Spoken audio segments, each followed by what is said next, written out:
Olá, pessoal! Nessa aula nós veremos sobre linearização de imagens e operadores morfológicos. Basicamente, a temática dessa aula será visualizar, ou melhor, trabalhar com imagens que possuem apenas dois níveis de intensidade, em geral associados com a cor preta e a cor branca. Começando com linearização, a linearização consiste em transformar uma imagem em nível de cinza ou colorida em uma imagem binária, preto e branco. Então, como nós já vimos, de forma bem básica, a limerização, né, nós temos lá a nossa imagem com valores, por exemplo, de 0 a 255, nós fazemos alguma operação para que essa imagem passe a ter dois valores apenas. E esses valores, em geral, eles podem ter duas interpretações, né? De certa forma. A gente pode dizer que eles são 0 e 1, ou 0 e 255. É importante tomar um certo cuidado com essa questão de ser 0,1 ou 0,255, porque isso varia bastante dependendo da imagem binária que está sendo usada. Por exemplo, quando a gente usa uma imagem binária como uma máscara, ou seja, eu quero que o valor 0 seja excluído da minha imagem e o valor 1 seja mantido. Aí realmente é bom trabalhar com 0 e 1, né? Porque é um booleano. Porque uma imagem binária, essencialmente, pode ser representada por valores booleanos. Mas, por exemplo, se você salvar uma imagem com valores 0 e 1 em um formato como TIFF, por exemplo, a imagem resultante, quando você abrir ela no computador, ela vai aparecer totalmente preta. Porque muitos programas vão imaginar que 0 e 1 são só os dois níveis de intensidade que tem na imagem, entre 0 e 255. E como a imagem só tem o nível 0 e 1, então ela é praticamente preta, né? Então vai só ter a cor preta na imagem que você visualiza. Então, muitas vezes, quando a gente vai salvar uma imagem binária que tem valores entre 0 e 1, é importante reescalar os valores para que eles fiquem entre 0 e 255. E aí você consegue salvar a imagem e visualizar ela corretamente. Da mesma forma, quando a gente lê uma imagem binária, muitas vezes ela vai ser lida com os valores de 0 a 255. Mas aí a gente espera muitas vezes que ela seja entre 0 e 1. Então, nesse caso, é preciso reescalar a imagem para que ela fique entre 0 e 1 para poder trabalhar com ela. Então é importante tomar cuidado, mas ambos os casos são válidos, né? Ter uma imagem com valores 0 e 1 ou 0 e 255, ambos são válidos. E é importante também notar que linearização é uma técnica de segmentação de imagens. Segmentação de imagens nós vamos ver um pouco mais em aulas seguintes. E a segmentação é a ideia realmente de você isolar os objetos que são interessantes na sua imagem. Então, só você tem uma imagem contendo pessoas, por exemplo, e eu quero somente focar nessas pessoas que estão na imagem, e todo o resto eu quero ignorar. Essa é a ideia de segmentação, é segmentar a regiões na imagem que são de interesse para a análise. Bom, então aqui eu mostro um exemplo de limerização. Nesse caso, essa imagem na esquerda é uma imagem de vasos sanguíneos. Então, essas estruturas aqui que são um pouquinho mais claras são os vasos sanguíneos, e o fundo aqui é o background que a gente chama da imagem. Dá para ver que ele é um pouco ruidoso, tem variações, né? E essa imagem ela tem intensidade de 0 até 255. Após a aplicação de uma certa técnica de limerização, eu vou ter uma imagem que tem apenas dois valores. No caso, o preto, que é o valor 0, são os pixels que eu não tenho interesse, que são fundo, e o branco, que são os valores 1 ou 255, né, são os vasos sanguíneos, que são as estruturas que eu estou interessado. E uma coisa importante de limerização é que elas ajudam a simplificar a informação que está na imagem. Então, por exemplo, se a gente tem essa imagem aqui mostrada, e eu quero fazer algum tipo de medida sobre as propriedades dos vasos sanguíneos que estão nessa imagem. Eu, a princípio, não sei onde estão esses vasos sanguíneos na imagem, porque lembrando, essa imagem ela é uma matriz de valores. Nós, o ser humano, né, conseguimos reconhecer de forma bem fácil onde estão os vasos sanguíneos, mas se eu tenho essa imagem no computador, ela é uma matriz de valores e alguns valores vão ser altos mesmo no background, outros valores no vaso sanguíneo vão ser baixos, então não tem como saber onde estão os vasos sanguíneos, quais pixels representam os vasos sanguíneos na imagem. Já se eu tenho uma imagem binária, eu sei, se eu processar essa imagem da direita, quando eu encontrar um valor 1, eu sei que aquele pixel corresponde a um vaso sanguíneo. Quando eu encontrar o valor 0, eu sei que o pixel corresponde ao background. Ou seja, essencialmente a segmentação de uma imagem, ou binarização, ela está associada com a ideia de classificar cada pixel da imagem. Eu estou essencialmente classificando o pixel em duas classes. Nesse caso, fundo e vaso sanguíneo. Nós já vimos a operação básica de limerização, como que ela pode ser expressa matematicamente, né? A ideia é que, dada uma imagem de entrada, f, se o valor dessa imagem for maior do que um certo limiar t, o valor na imagem resultante g vai ser 1. Se ele for menor que o valor t, ou menor ou igual que o limiar, vai ser 0 na imagem resultante. Então é importante notar que tem esse valor t, que é o valor de limiar que é usado na operação de linearização da imagem. Então, obviamente, esse valor t é muito importante. Se eu tenho um valor de t baixo, eu vou tender a ter muito mais pixels brancos na minha imagem linearizada. Né? E o oposto é verdadeiro. Se o t for bem alto, eu vou tender a ter poucos pixels brancos e muitos pixels pretos na minha imagem linearizada. Então, dada a importância desse valor de limiar, existem várias técnicas que foram definidas para selecionar o melhor limiar para linearizar uma imagem. Uma forma comum de tentar selecionar um bom limiar é olhando para o histograma de uma imagem. Se o histograma da imagem possuir dois picos bem definidos com um vale entre eles, é um forte indicativo que entre esses dois picos dá para definir um valor de limiar que vai separar objetos relevantes na imagem. Porque é comum, se eu tenho uma separação entre dois picos do histograma, é comum que sejam objetos distintos mostrados na imagem. Então, algumas técnicas, na verdade, eu diria até a maioria delas, elas tendem a se basear no histograma da imagem para tentar selecionar um valor apropriado de limiar. E é claro, mesmo nessa ideia de limerização, ela não necessariamente leva a uma imagem binária. Nós podemos até definir limerizações que levam a imagens possuindo, por exemplo, 3 ou 4 níveis de intensidade. Nesse caso, o que nós teríamos seria, dada a imagem de entrada, se o valor for acima de um certo limiar T2, o valor de saída é A. Se for entre um limiar T1 e T2, o valor de saída é B. E se for abaixo ou igual a T1, o valor de saída é C. Ou seja, nesse caso, nós estamos segmentando uma imagem em 3 valores de intensidade, A, B e C. Mas o mais comum mesmo é utilizar um único valor de limiar e ter uma imagem binária que tem o background, que a gente chama que é o fundo, e o foreground, que é o objeto de interesse da nossa imagem, que vai, em geral, obter a cor branca no resultado.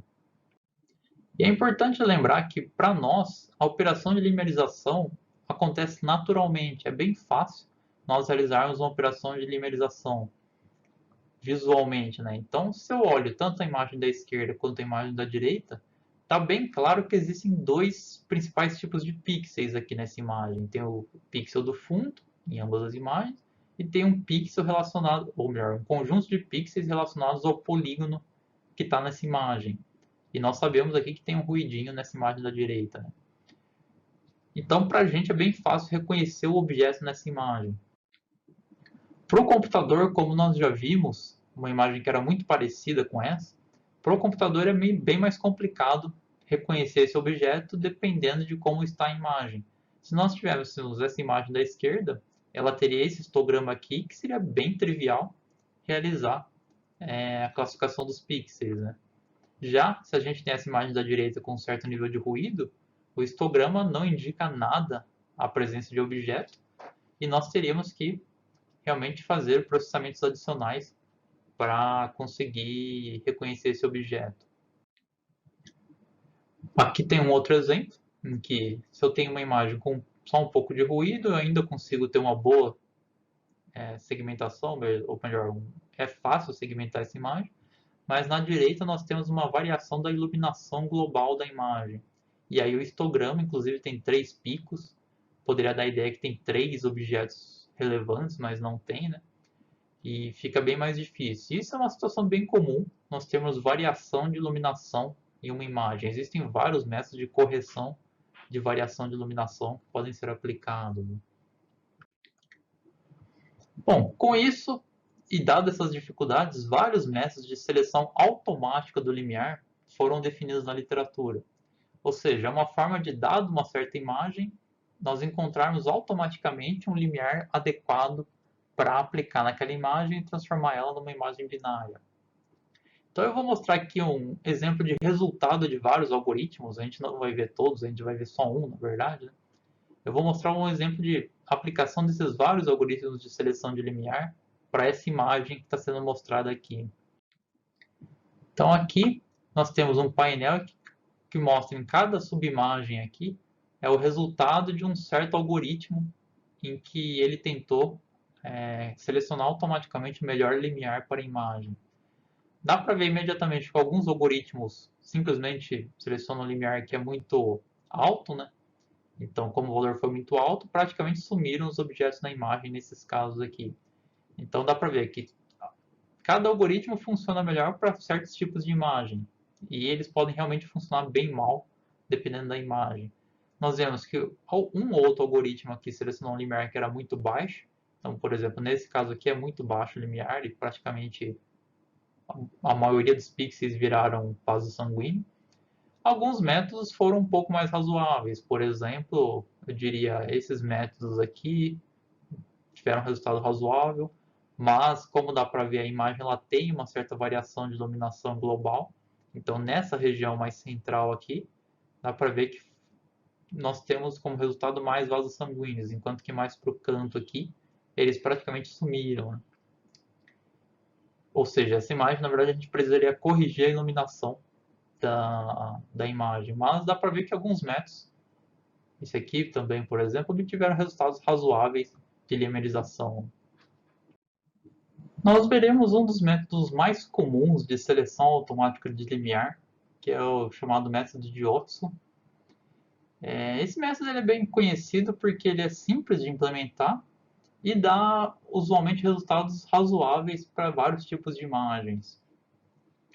Esse método ele funciona da seguinte forma: nós encontramos o limiar tal que esse valor de sigma i ao quadrado seja máximo. É isso. Agora o que a gente precisa, na verdade, é definir todos esses símbolos, né? Mas é importante notar que a gente quer o valor de limiar tal que esse sigma seja máximo. Então vamos definir essas muitas variáveis que tem nessa equação aqui, né? Bom, então vamos definir esses valores, né? Primeiro a gente vai supor que nós chutamos o valor de limiar t. Então nós chutamos um certo valor de limiar e linearizamos essa imagem, gerando pixels brancos e pretos na imagem. Né? Então, lembrando disso, nós chutamos o valor de limiar inicialmente para ter uma certa imagem binária. Aí, o MG ele é a intensidade média da imagem. Ele é bem simples, né? É somar todos os valores da imagem e dividir pelo número de pixels. Então, você tem a média dos valores. PB vai ser o número de pixels pretos, background, dividido por N. Então, o número de pixels pretos que foram obtidos nessa imagem linearizada, em que a gente chutou um certo limiar, dividido por n. Ou seja, essencialmente é a fração de pixels da imagem que se tornaram background, certo? Porque pegou o número de pixels pretos e dividiu por n. Fração de pixels que viraram background. Aliás, o n é o número de pixels na imagem, certo? Então, PB é a fração de pixels pretos após a limerização. E de forma similar, o PF vai ser a fração de pixels brancos, foreground, após a limerização. Então, são a fração de pixels em cada classe que foi obtido. E aí nós podemos calcular o MB, que é a intensidade média dos pixels pretos. E é claro que essa intensidade média é calculada na imagem original. Se a gente calculasse na imagem binária, a intensidade média seria simplesmente 1, que é o valor da imagem linearizada. Ou seja, o que a gente faz? Nós temos os pixels que viraram background depois da limerização, e aí nós vamos lá na imagem original e calculamos qual a intensidade média dos pixels que se tornaram background após a limerização. E a mesma coisa para o MF. O MF é a intensidade média dos pixels brancos. Então nós vamos lá na imagem original, para cada pixel que se tornou branco após a limerização, nós vamos lá e calculamos a intensidade média desses pixels, ou seja, somamos a intensidade e dividimos pelo número de pixels brancos. Ou seja, nós temos esses termos, então, intensidade média, fração de pixels pretos e brancos e intensidade média de pixels pretos e brancos, certo? Aí, cada termo dessa expressão pode ser interpretado de forma intuitiva. Esse termo mg, ou melhor, mb menos mg, ele está relacionado de certa forma, dá para ver aqui com a média da intensidade de pixels brancos, ou melhor, de pixels pretos, o B aqui é de background. Nós temos a média de intensidade dos pixels pretos menos a média geral da imagem. Então ele está associado com a distância que a média de intensidade dos pixels pretos tem em relação à média da imagem. E o segundo termo aqui, MF menos MG, é o contrário. É a diferença entre a média de intensidade dos pixels que se tornaram branco menos a média de intensidade da imagem. Então, e lembrando, a gente quer que esse termo seja máximo. Ou seja, nós queremos que, após a limerização da imagem, a média de intensidade dos pixels pretos seja bem diferente da média geral da imagem e a média de intensidade dos pixels brancos também seja bem diferente da média da imagem.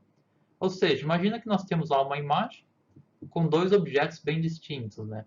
Digamos, nós temos aqui uma imagem e aí no meio dessa imagem tem lá um objeto com uma certa cor aqui diferente do fundo, né?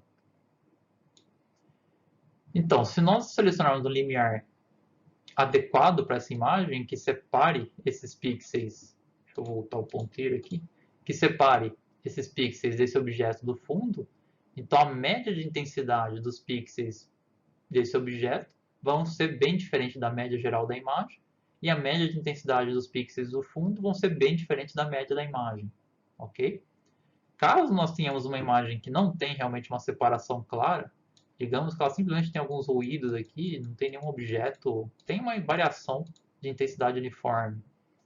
Então a média dos pixels brancos, ou melhor, a média dos pixels que se tornaram brancos após a telemerização vai ser parecido com a média geral e vice-versa. A média dos pixels que viraram pretos também vai ser parecido, certo? Não vai ter realmente uma distância alta entre essas médias de branco e média geral e média de pixels pretos e média geral.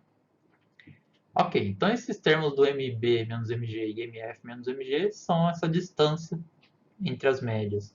E aí o PB e PF eles simplesmente ponderam essas distâncias. Como eles são as frações de pixels em cada classe, em background e foreground, eles vão ponderar. Se eu tiver mais pixels background resultantes, esse termo vai ter mais importância do que o outro termo. Se eu tenho mais pixels foreground, ou seja, se meu objeto é grande, esse termo vai ter mais importância. Então é simplesmente uma diferença de médias ponderada pelo número de pixels de cada classe, que é o preto e o branco. E aí nós queremos achar um limiar tal que esse cara seja máximo, que o sigma i seja máximo. Bom, como a gente pode achar o limiar que leva ao máximo desse valor? É simples. Nossa imagem, em geral, ela tem profundidade de 8 bits, então ela vai de 0 a 255. Nós podemos simplesmente tentar todos os limiares possíveis, de 0 até 255, calcular o sigma i para cada um desses limiares. Então nós teremos 256 valores de sigma i, e aí nós pegamos o sigma i que deu o maior valor e vemos qual o limiar respectivo. Ok? Então é calcular essa fórmula 256 vezes, uma vez para cada limiar candidato. Mas existem formas mais eficientes de calcular esse limiar, é claro. Por isso que o método é tão popular. Mas o básico seria simplesmente tentar os 256 limiares, que não é uma operação tão custosa quanto parece. Por exemplo, uma filtragem, uma suavização de imagem seria até mais custoso em geral. Então, não é tão custoso simplesmente tentar todos os 256 limiares e achar o maior valor de sigma i.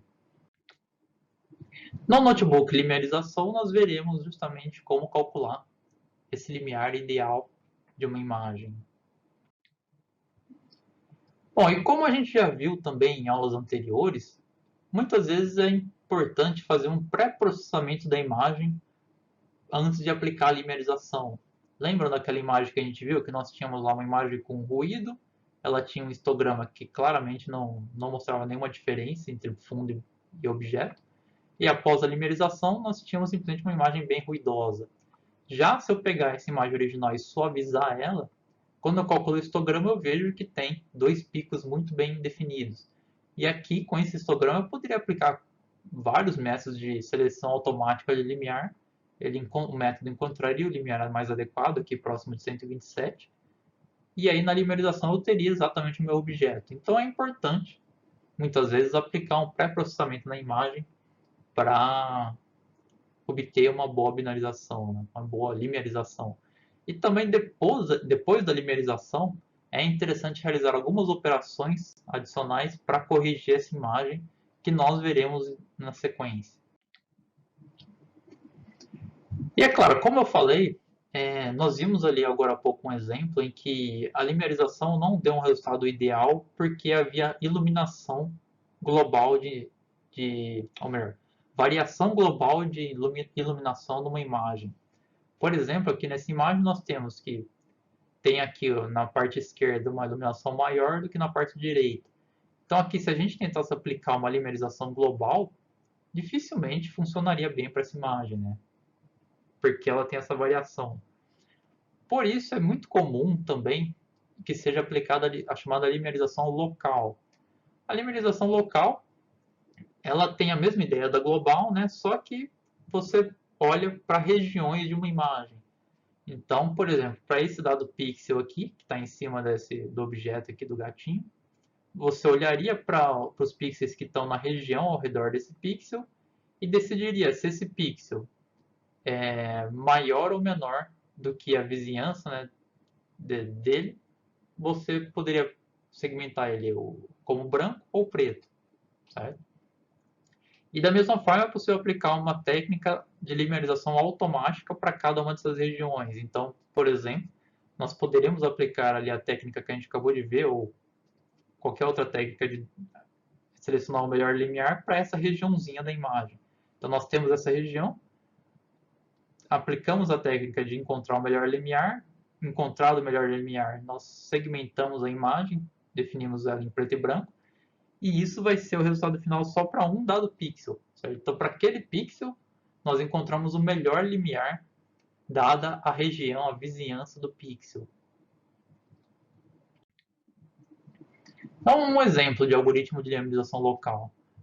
Para cada pixel da imagem, seja IP a intensidade do pixel e seja γp, essa letra aqui é o gama maiúsculo, seja γp os pixels que estão na vizinhança do pixel P, e MP a média de intensidade dos pixels na vizinhança desse pixel P. Um critério que a gente pode usar é esse daqui. Se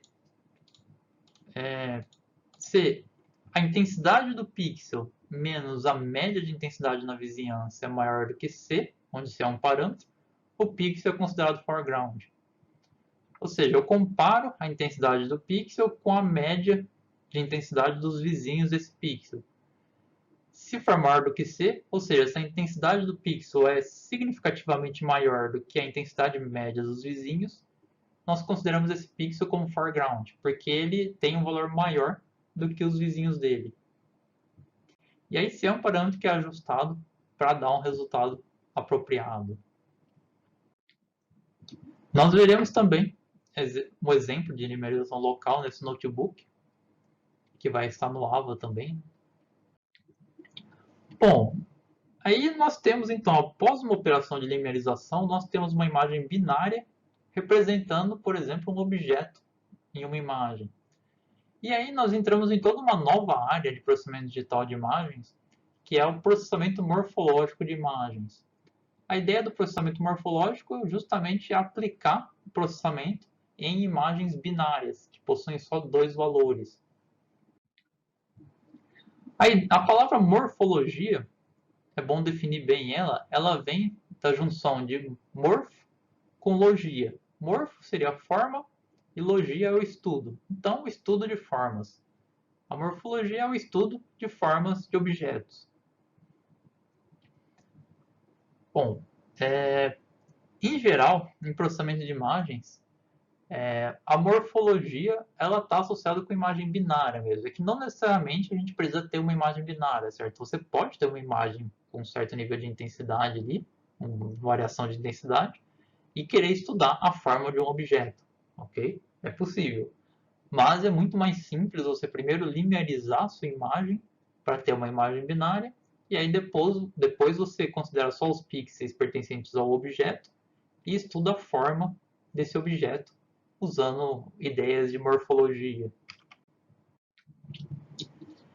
E, é claro, imagens binárias elas já trazem muita informação sobre um objeto.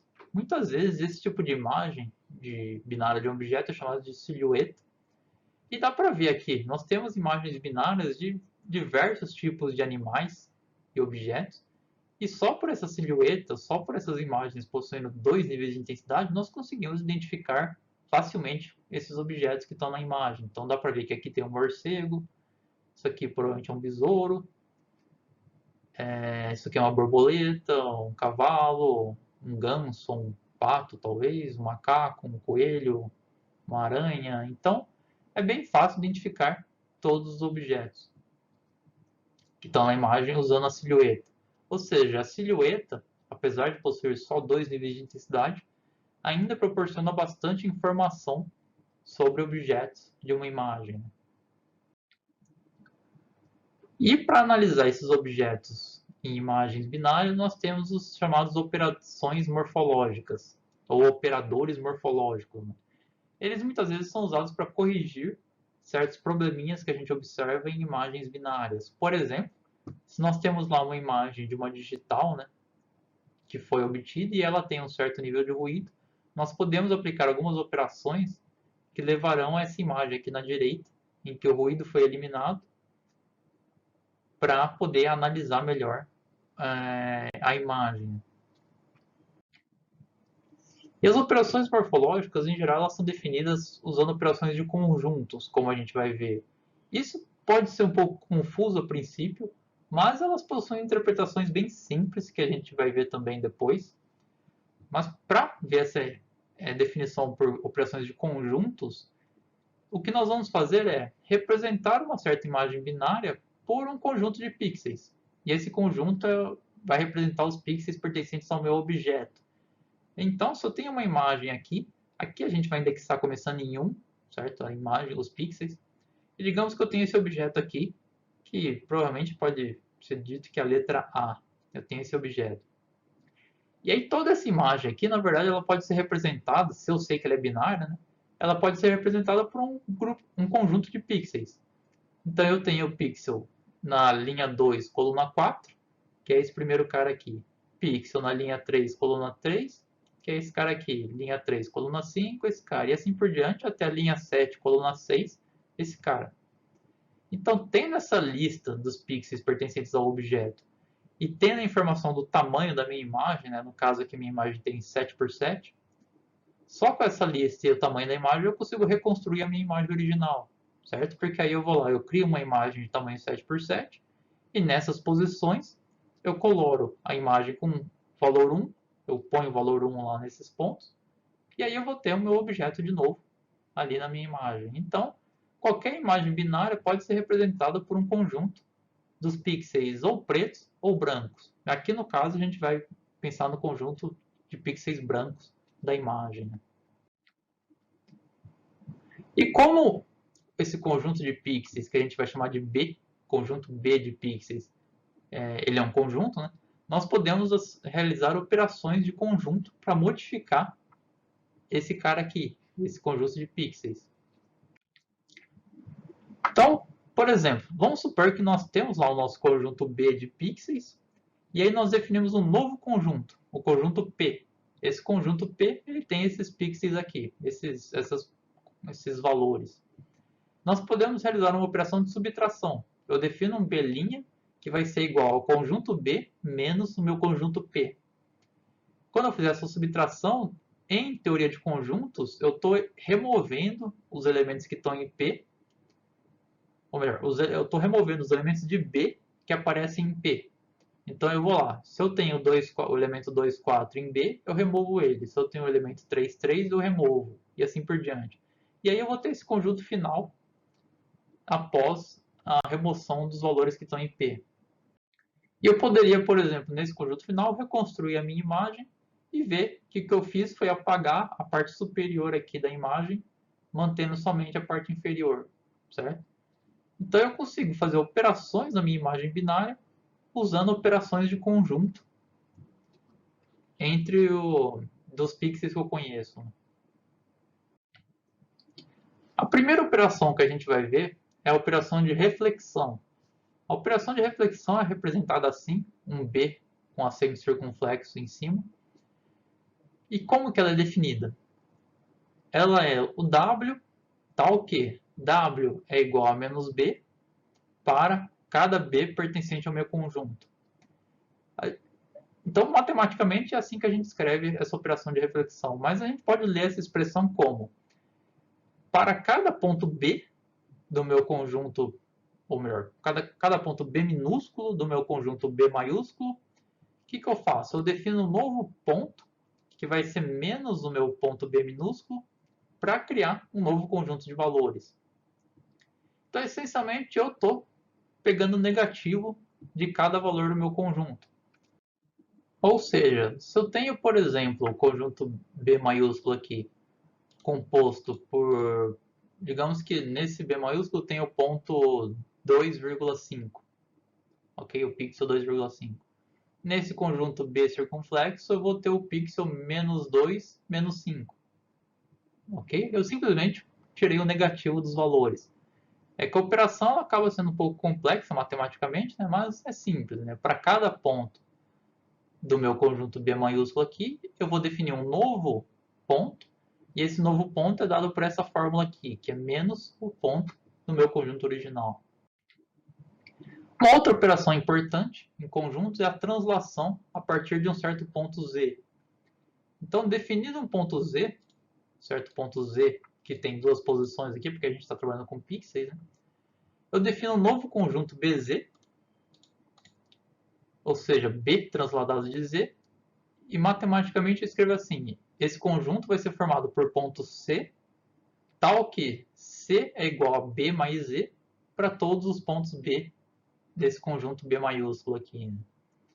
Então essa expressão pode ser lida: para cada ponto Bzinho do conjunto B maiúsculo, eu defino C igual a Bzinho mais Z e crio um novo conjunto de valores. Ou seja, eu somo o valor Z aqui para cada ponto que eu tenho no meu conjunto B. Bom, com essas duas definições iniciais, a gente pode começar realmente a definir operações morfológicas em imagens. Uma operação morfológica ela precisa de duas coisas, duas informações para ser aplicada. O primeiro é quais são os conjuntos brancos na minha imagem, ou seja, ou melhor, o conjunto de pixels brancos na minha imagem, que são os pixels que pertencem ao meu objeto. E outra informação que eu tenho que ter, e essa é bem importante, é o elemento estruturante que vai ser aplicado na minha imagem. Exemplos de elementos estruturantes são esses aqui.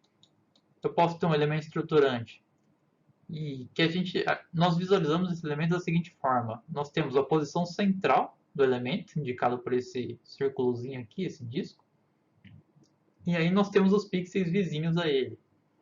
Nesse caso aqui, por exemplo, nós temos um elemento estruturante que inclui o pixel de referência e o vizinho esquerdo, direito, em cima e embaixo dele. Ou seja, nós temos os quatro vizinhos desse cara. Nesse outro caso aqui, nós temos o elemento estruturante que inclui o pixel referência, os vizinhos esquerdo, direito, em cima e embaixo, e também os que estão na diagonal. Ou seja, os 8 vizinhos de um dado pixel. Aqui nós temos o elemento estruturante. Esses dois aqui são muito comuns, certo? São elementos estruturantes bem comuns. Mas nós podemos ter algumas variações, né? Por exemplo, esse aqui que é uma reta, que ele tem vários pixels em cima e embaixo, mas nenhum na esquerda e direita. Esse cara aqui é tipo um diamante. E nós podemos também ter elementos estruturantes em que a referência não necessariamente está na origem, certo? Ou seja, o elemento estruturante não precisa ter como referência a origem dele, ou o centro dele, né? A origem eu estou querendo dizer o centro. Ele pode estar, a referência pode estar em qualquer região do meu elemento estruturante ou até fora dele, certo? E a importância do elemento estruturante é que ele é que vai definir quais pixels eu vou operar. Ou seja, como eu vou modificar o meu conjunto de pixels brancos da minha imagem. Como é difícil representar um elemento estruturante dessa forma, né? Nós precisamos ou representar ele usando uma lista de posições, ou representar como uma imagem. Então, no caso aqui, a gente vai representar um elemento estruturante como uma imagem, em que nós temos aqui os valores brancos, ou melhor, os valores brancos indicam que não tem nada ali, né? Eu não tenho nenhum pixel do elemento estruturante. E onde tiver cinza aqui, é porque eu tenho um elemento estruturante, certo? Ou seja, esses caras aqui representados como uma imagem estão aqui. E a primeira operação morfológica que nós veremos é a operação de erosão. Para definir essa operação, vamos imaginar que nós temos lá um conjunto A, que é o conjunto de pixels brancos da imagem. E lembrando, esses pixels brancos, em geral, eles são pixels associados a um certo objeto na minha imagem. E o conjunto B são os pixels do elemento estruturante. Aí a erosão de uma imagem A pelo elemento estruturante B é dado por essa operação aqui. Ela é representada por A, uma bolinha com um traço no meio B. Então isso aqui representa a erosão. E ela é igual a um conjunto que pode ser lido dessa forma aqui, né? Ele é o conjunto de todas as posições Z para quais B transladado por Z está completamente contido em A. Ou seja, eu pego o meu conjunto B, que são os elementos estruturantes, translado ele dessa posição Z e verifico se ele está completamente contido em A. Se ele tiver, ele se torna aqui um ponto do meu novo conjunto. Ok? Pela definição matemática, é bem complicado de entender o que faz essa operação, né? Mas ela tem uma interpretação bem simples.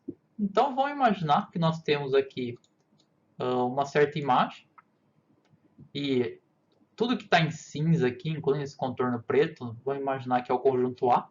Então todos esses caras aqui são pixels no conjunto A. Imagina que eles têm uma divisãozinha aqui, certo? Tem vários pixels aqui dentro. E nós temos o elemento estruturante B, em que a largura dele tem L pixels, certo? Então vamos imaginar que ele tem uma largura L e uma altura L, são os pixels do elemento estruturante. O que nós vamos fazer com esse elemento estruturante? Nós vamos transladar ele de Z, de uma posição Z. Então, vamos imaginar que a origem está aqui, o 0, 0 está aqui na esquerda superior. Nós transladamos o nosso elemento estruturante de uma posição Z, ele vai vir para cá. E aí nós vamos verificar se esse elemento estruturante está completamente contido no conjunto A. Ok? E lembrando, eles são representados por pixels, pelas posições. Então, se nós olharmos aqui, nós transladamos o elemento estruturante de Z e ele está completamente contido em A. Então, essa posição Z, ela vai entrar no meu conjunto de saída. Essa posição específica aqui, ela vai estar na minha saída. Da mesma forma, se eu translado para cá o meu elemento estruturante, também o resultado aqui está completamente contido no meu conjunto A. Então, essa posição Z também vai estar no meu conjunto de saída. E assim por diante, nós podemos fazer todas essas operações. Por exemplo, se eu transladar de Z para cá, esse cara está completamente contido. Aqui também ele está completamente contido. Mas aqui, por exemplo, se eu transladei ele nessa direção aqui, deixa eu até desenhar aqui, se eu transladei ele para cá, nessa minha posição Z, aí aqui eu já não estou mais completamente contido em A, ele está fora do conjunto A. Da mesma forma, se eu transladei para cá, não está completamente contido em A, certo? Aqui também não está completamente, e aqui também não está completamente contido, porque tem um pedacinho aqui que ficou para fora. Ou seja, é bem fácil ver que nessa região que está interna a esses tracejados aqui, são todas as posições que vai ser verdade essa operação. Eu vou transladar o meu elemento estruturante e o resultado, né, da translação vai estar completamente contido em A. Então, dentro desse tracejado, são todas as posições que vão estar na minha saída, no meu conjunto resultante. E dá para ver que a distância entre esse tracejado e a borda aqui da minha imagem, dos meus pixels, é basicamente L sobre 2, certo? Então, essencialmente, o meu conjunto de resultado vai ser todos os pixels que estão dentro da linha tracejada e eu vou remover os pixels que estão fora da linha tracejada. Ou seja, a minha imagem, que era essa daqui, quando eu fizer uma erosão por esse elemento estruturante B, eu vou ter como resultado essa imagem aqui, onde foi eliminado ao redor da imagem uma região aqui de tamanho L sobre 2, tanto na largura quanto na altura. Né? E como eliminou de cada lado, essencialmente a minha imagem resultante tem meu objeto resultante, né? Tem um tamanho reduzido de L, tanto na altura e na linha, metade de cada lado, certo? Ou seja, a operação de erosão, como o nome já traz, eu estou erodindo a borda do meu objeto, eu estou reduzindo o tamanho do meu objeto, certo? Aqui tem um exemplo de erosão de uma certa imagem original, usando elementos estruturantes de diferentes tamanhos. Então, por exemplo, se eu apliquei um elemento estruturante de um certo tamanho nessa imagem, eu tenho esse resultado, e dá para ver que as linhas, especialmente as diagonais aqui, foram todas removidas porque elas são bem finas, eu erodi essas linhas. Se eu pegar um elemento estruturante um pouco maior, eu erodi basicamente todas essas linhas finas que eu tinha nessa região. Por quê? Porque lembrando, eu peguei o meu elemento estruturante, eu coloquei ele em cada região dessa imagem. Se ele não está completamente contido no meu objeto original, aquela região é removida. Então, se eu tinha um filtro, por exemplo, desse tamanho aqui, um filtro não, né? O nome correto é elemento estruturante. Se eu tinha um elemento estruturante desse tamanho, ele não vai estar completamente contido nessas linhas, então elas vão ser removidas. Mas da mesma forma, quando eu tiver com um elemento estruturante aqui, por exemplo, se eu estiver nessa regiãozinha, aqui também ele não está completamente contido, então parte do contorno desse objeto aqui vai ser removido também, por isso que eu tenho o resultado aqui, esse objeto um pouco mais fino no meu resultado. E se eu definir um elemento estruturante ainda maior, eu vou remover basicamente quase tudo da minha imagem e manter só o centro aqui. Por exemplo, se eu definisse um elemento estruturante desse tamanho aqui assim, ele não vai estar contido por aqui, e aí vai ser removido esse cara. Só, como resultado, vai ter só essa região mais central aqui, que é bem grande. Ou seja, dá para ver que o tamanho do elemento estruturante essencialmente define o tamanho dos objetos que você quer remover na sua imagem após uma operação de erosão, certo? Então, esse elemento estruturante basicamente define a escala dos objetos que você quer remover. De forma mais ou menos oposta da erosão, nós temos a operação de dilatação. Ela é representada dessa forma, né? A dilatado por B, que é um círculo com uma cruzinha, e ela é esse conjunto, todas as posições Z, para as quais o B, refletido e transladado por Z, possui alguma intersecção com o conjunto A. Essa questão de reflexão é um pouquinho chatinha, a gente pode ignorar ela, porque em geral os elementos estruturantes tendem a ser simétricos e aí não tem diferença. Mas é bom focar só nessa parte, que é as posições Z, para a qual o B transladado de Z tem alguma intersecção com A. Ou seja, a intersecção com A não é o vazio, não é o conjunto vazio, né? Existe alguma intersecção. Essencialmente, o que a gente vai olhar? Nós vamos transladar aqui o elemento estruturante de Z e verificar se ele possui alguma intersecção com o conjunto A. Nesse caso aqui ele possui, nesse caso aqui ele possui também uma intersecção, aqui ele possui uma intersecção, certo? Existe uma intersecção entre o elemento estruturante e o conjunto A. Aqui também ele possui uma intersecção, nesse pedacinho aqui. Já nesses exemplos aqui, nesse caso eu transladei de Z aqui e ele não possui mais nenhuma intersecção com A. Então esse Z não é válido. Nesse caso aqui também não há nenhuma intersecção e aqui também não há nenhuma intersecção. Com isso, nós conseguimos ver que nessa linha tracejada aqui, no interior dela, ela contém todos os pontos Z para os quais vai haver alguma intersecção entre o elemento estruturante e o meu objeto original. Ou seja, dá para ver que a dilatação, como o nome traz também, ela vai aumentar o tamanho do meu objeto. Com isso, nós temos lá que um dado objeto A que foi dilatado por um elemento estruturante B, o resultado vai ser que esse objeto, nós vamos aumentar o tamanho do objeto, onde em cada lado aqui do objeto ele vai ser aumentado de um tamanho L sobre 2, onde L é o tamanho do elemento estruturante. Ou seja, a dilatação aumentou o tamanho do objeto, que é o oposto da erosão, que reduziu o tamanho do objeto. A dilatação pode ser útil, por exemplo, se você tem lá um texto que foi segmentado.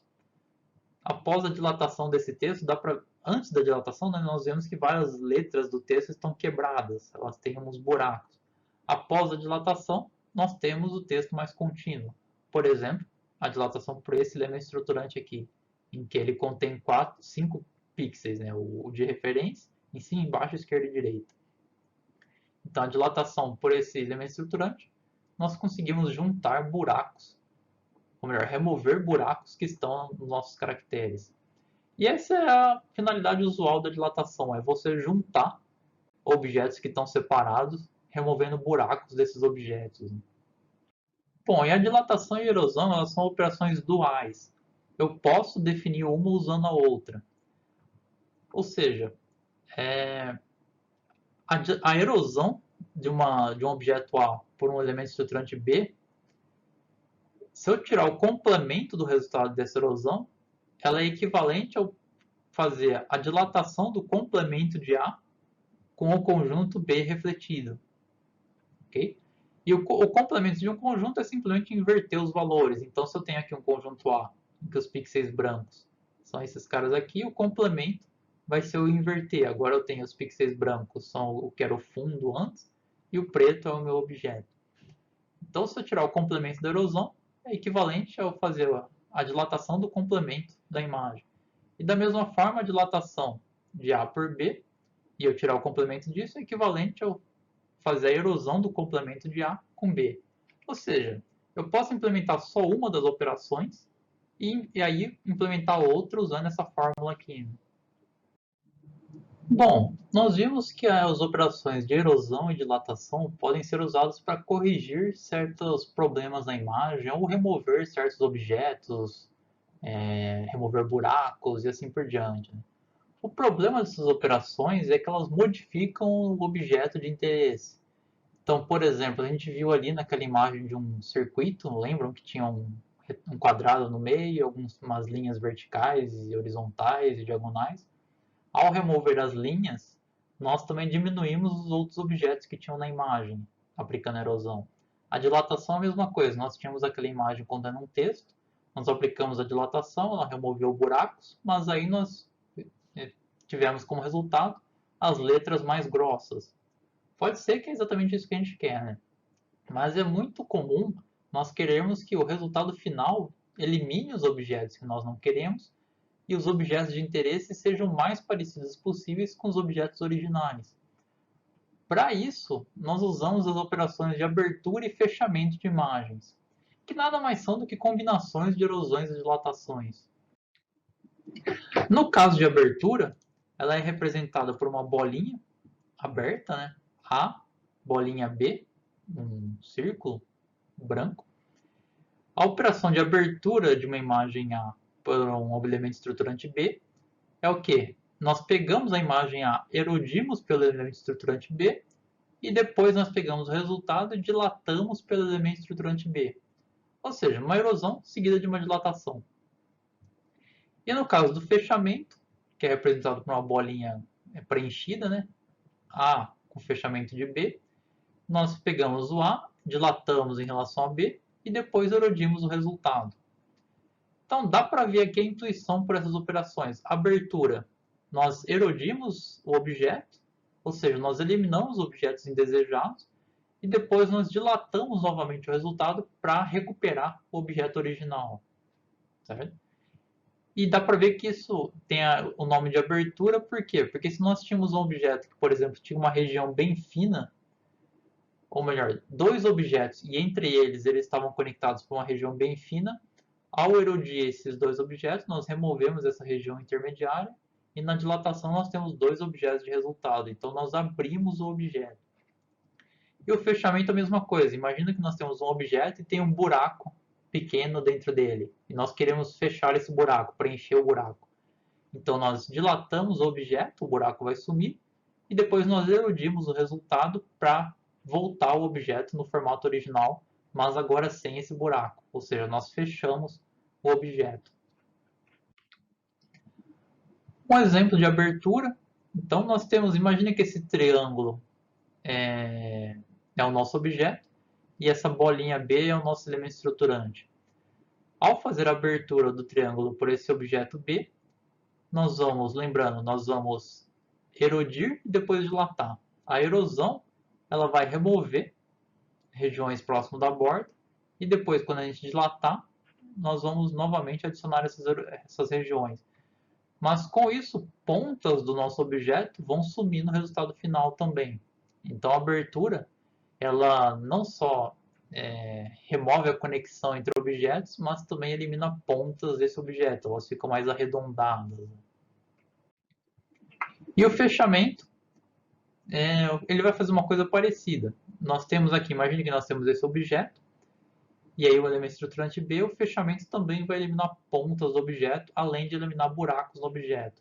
Então a gente pode imaginar que é como se tivesse um disco sendo rolado aqui pelo meu objeto, e onde ele não tocar aqui no objeto, ele vai ser removido. Então vai ficar até aqui o meu objeto. Então ele vai ficar mais arredondado. Para a gente ver alguns exemplos dessas operações que a gente acabou de ver, então vamos imaginar que nós temos um objeto, que é esse aqui em cinza. A erosão, ela vai tornar esse objeto mais fino, vai erodir as bordas. Então, por exemplo, se eu tiver um elemento estruturante que é um pouco maior que essa conexão aqui, entre essa parte esquerda e direita, essa conexão vai sumir após a erosão, eu vou ter dois objetos distintos. E de repente é isso que eu quero fazer, eu quero eliminar essa conexão entre os objetos. Então eu erodo, usando esse elemento estruturante, eu vou ter dois objetos finais. Só que esses dois objetos, eles são menores do que esse original. Eles têm um tamanho menor porque a borda de todo mundo foi erodida.